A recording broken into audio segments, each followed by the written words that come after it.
بسم اللہ الرحمن الرحیم۔ السلام علیکم ناظرین، اسلامی معلومات سوال اور جواب کی صورت میں۔ سوال نمبر 1، بسم اللہ الرحمن الرحیم سب سے پہلے کس صحابی نے لکھی تھی؟ جواب، سیدنا خالد بن سعید رضی اللہ تعالی عنہ نے۔ سوال نمبر 2، قرآن کی آخری وحی کے کاتب کون تھے؟ جواب، حضرت ابی بن کعب رضی اللہ تعالی عنہ۔ سوال نمبر 3، قرآن کی کس آیت میں سب سے زیادہ اسماء الحسنی آئے ہیں؟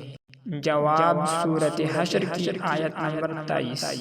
سوال نمبر 4، حمد ہے اس رب کی جس نے میری امت میں تم جیسے آدمی کو پیدا کیا۔